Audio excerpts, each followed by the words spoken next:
Hello there, Mr. Sutton here with the AB Calculus 5.7 classwork solutions for properties of definite integrals. For this problem, which has several parts, we are given three definite integral values. From 1 to 2 of f of x, that's negative 4. 1 to 5 of f of x is 6. And 1 to 5 of g of x is 8. Given this, for part A, we want to find the integral from 2 to 2 of g of x dx. Now, they didn't really give us any specific information up here, but if you have the same lower and upper limit of integration, you have an area of 0 because you don't have any base. You have a base of 0, basically. For this problem, we want the integral from 5 to 1 of g of x dx. Now, they told us that from 1 to 5 was 8. So if you reverse the limits of integration, you're basically integrating backwards, and this is going to end up being negative, whatever this was, which comes out to negative 8. For this problem, we want the integral from 1 to 2 of 3 times f of x dx. Now the key on this is that we're able to take this 3 outside the integral and then just multiply it by whatever the original integral's value was going to be. We know 1 to 2 of f of x is negative 4, so this is 3 times negative 4, which is negative 12. For this one, we want the integral from 2 to 5 of f of x dx. So the key on this one is using these two f of x integrals. And there's a few different ways to do this, but one way you could do this is you could say, okay, I need an integral that starts with 2 and ends with 5. So how about I take this first integral, reverse this, so it's now the integral from 2 to 1, and then I add it to this integral which goes from 1 to 5. Using my additivity property, I can then add these together to get the integral from 2 to 5. Because we're starting at 2, we have adjacent integrals now since this one ends where this one begins, and then we're ending at 5. So this would end up being, let's see, negative version of this. This is going to be positive 4. This is still going to be just 6. So 4 plus 6 then gives us 10. Now another way you could think about this is you're taking the integral from 1 to 5 and subtracting the integral from 1 to 2. If you take all the area from 1 to 5 and you subtract the area from 1 to 2, you're going to get the area from 2 to 5, the leftover area. So that's another way of doing the same thing. On this problem, we want the integral from 1 to 5 of f of x minus g of x dx. Since we have the same limits of integration, we can just split this up using subtraction. So now I just have the integral from 1 to 5 of f of x minus the same limits with g of x. So that's going to be 6 minus 8, which comes out to negative 2. On this problem, I want the integral from 1 to 5 of 4f of x minus g of x dx. So I'm going to do two things. One thing is I'm going to split this up into two integrals. So I've got one integral for this f stuff over here, another for g. And then I'm going to take this 4 out of the first integral. So I've got 4 times 1 to 5 integral of f of x minus 1 to 5 of g of x. So this is going to be 4 times 6 minus 8. That's 24 minus 8, which is going to be 16. On this problem, we have the regions A, B, and C in the figure bounded by the graph of f and the x-axis. And the area of each of these three regions, believe it or not, is 2. Based off this, we want the value of the integral of negative 3 to 3 of f of x plus 1. Since I'm adding two things together, if I wanted to, I could split this up into two different integrals. That might be easier to do because I know a little bit about the area under the f function here. They've given us some of these areas. And I could also very easily find the area under the graph of y equals 1. This is just a horizontal line, so its area is just going to be a rectangle. So let me do that. Let me split that up like so. Now for this f of x area from negative 3 to 3, so we're going from here to here, we're basically just taking these areas and we just have to be careful about the sign. So area A is going to be an area of negative 2. And then we've got B is an area of positive 2, C is negative area again, negative 2. And now we have the integral from negative 3 to 3 of 1. This is just a rectangle under y equals 1 from negative 3 to 3. So that just has an area of 6 times 1, or 6. So we've got negative 2 plus 2 minus 2, for this first integral and 6 for the second integral. So this is going to be, let's see, this is a grand total of negative 2 plus 6, which is 4. So that's choice C. For this problem, we have an integral from 1 to 10 and 10 to 3 of the same function, and we want the integral from 1 to 3 of f of x dx.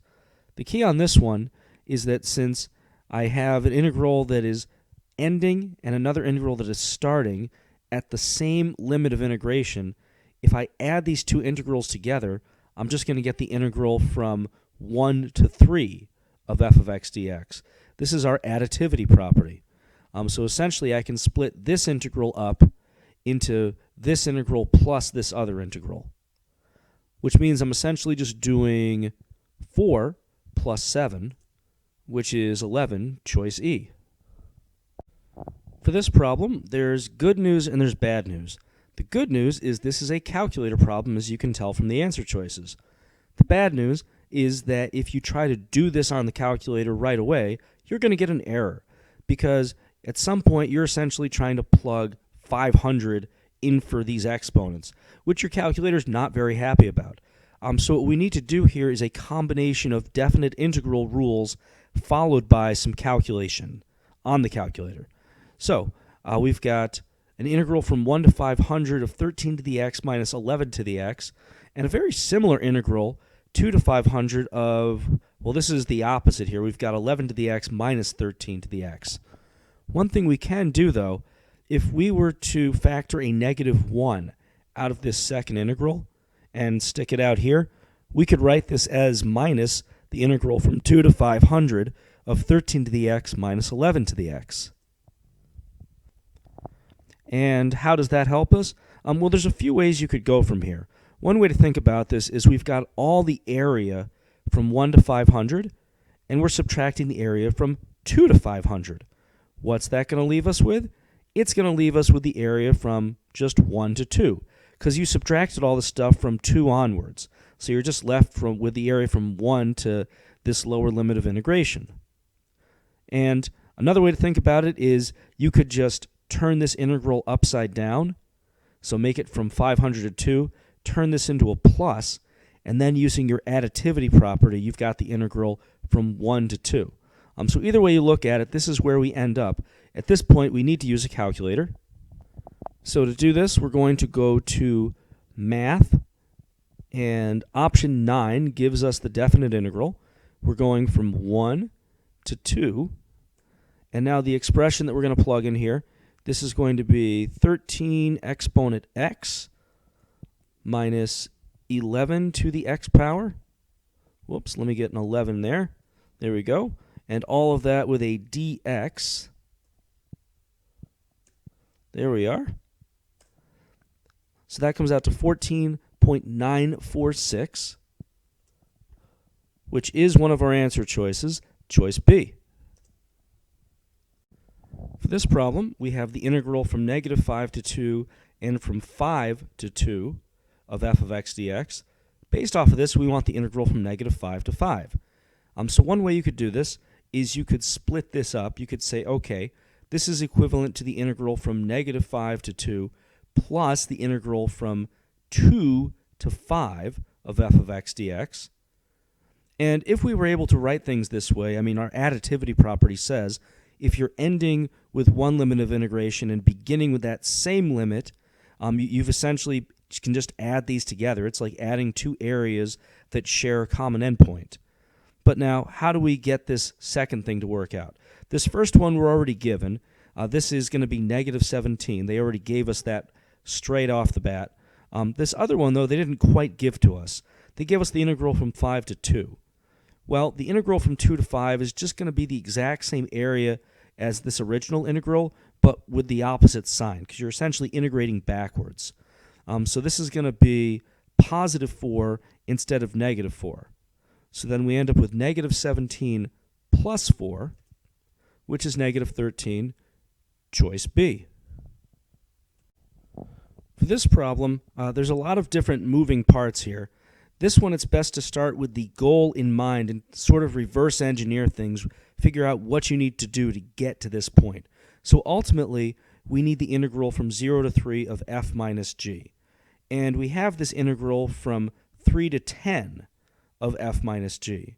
Well, in order to use this information to get this information, we're going to need another integral, namely the integral from 0 to 10 of f minus g. If I had 0 to 10 of f minus g, and I subtract 3 to 10 of f minus g, then I just get the area from 0 to 3. So how do we get the integral from 0 to 10 of f minus g? Well, here's 0 to 10 of just f, and here's almost 0 to 10 of just g. To get 0 to 10 of g, we need to first take this 1/2 outside the integral, and then if we multiply both sides by 2, we'll get rid of that 1/2, and we'll just have the integral from 0 to 10 of g of x dx equals 16. Next up, we can write the integral from 0 to 10 of f minus g.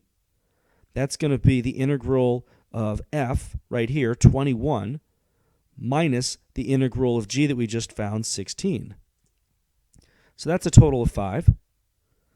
And now, going back to our good friend 0 to 3 of f minus g, we can express that as this integral that we just found, 0 to 10, minus this integral that they gave us over here, 3 to 10. Just thinking about what's happening here, I'm taking all the area from 0 to 10, and I'm subtracting just the area from 3 to 10. That gives me the leftover area, which should be the area from just 0 to 3. Okay, so we already know what this value is. We just found it up here. It's 5. And then we're subtracting this value they gave us here, which was 2. So that's a total of 3. Choice A. On this problem, I'm given the integral from 1 to 7 and 7 to 3 of f, and I want the integral from 1 to 3 of 2 times f. So I'm going to start by taking this 2 outside, because I'm allowed to do that. And then 1 to 3, I can actually express that as the integral from 1 to 7 plus the integral from 7 to 3 of f. This is just using my additivity property. And don't forget about the 2 that you still have hanging out outside there. So I know what 1 to 7 is. That's going to be 42. 7 to 3 was negative 32. So I have 2 times essentially 10, which is 20, giving me answer choice D.